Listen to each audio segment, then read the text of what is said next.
शतपुत्र समो तरु, एक जगह आता है। 10 बेटों के बराबर एक बेटी है, 10 पुत्र समा कन्या। 10 बेटों के बराबर एक बेटी बताई गई है और 100 बेटों के बराबर एक पेड़ बताया है। ये साधु पेड़ जैसा होता है, परमार्थ के लिए, परोपकार का भाव, सबके साथ, सबको साथ लेकर वो वहां गुफा में है, बद्रिकाश्रम में। यद्यपि ये श्लोक पद्म पुराण से लिया गया है, तब पुराण तो उन्होंने रचे हैं, पुराण पुरुष ने।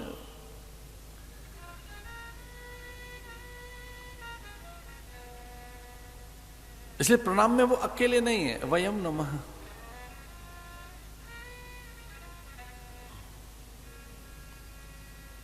ये हमारी संस्कृति का सौंदर्य है। यहां अकेले अपने लिए कुछ नहीं है, यहां की प्रार्थनाओं में सबके कल्याण की कामना है। लोकाः समस्ताः सुखिनो भवन्तु। हमारी प्रार्थनाएं केवल अपने हित, अपने मांगल्य मोद, अपने कल्याण के लिए नहीं, अपने केवल सुख सम्मान स्वास्थ्य और सौंदर्य के लिए नहीं, केवल अपनी हित सिद्धि के लिए नहीं, केवल अपनी कामना और वासनाओं की पूर्ति के लिए नहीं, केवल अपनी लोकेशना पुत्रेशना वित्तेशना में केवल अपने लिए नहीं, अन्यों के लिए भी, सबके लिए। लोकाः समस्ताः सुखिनो भवन्तु, सर्वे भवन्तु सुखिनः। जितने शिष्टाचार, सभ्याचार, लोकाचार हैं, उन सब में कोई मूल है उसका तो प्रणाम ही है। सभ्याचार, शिष्टाचार, लोकाचार, सदाचार, आचारो प्रथमो धर्मः।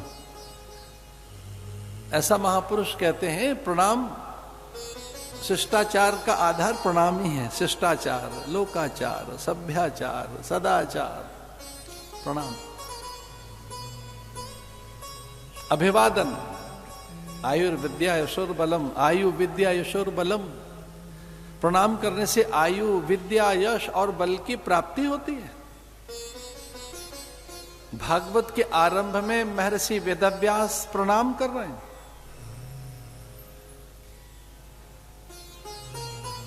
वयम नमः ऐसा कहकर, अकेले नहीं है वो, उनकी प्रवृत्ति पारमार्थिक है। ये उनका अद्भुत औदार्य है। उनकी दृष्टि में पूरा जगत उनके साथ है। वे लोक कल्याण के लिए ये कथा रच रहे हैं।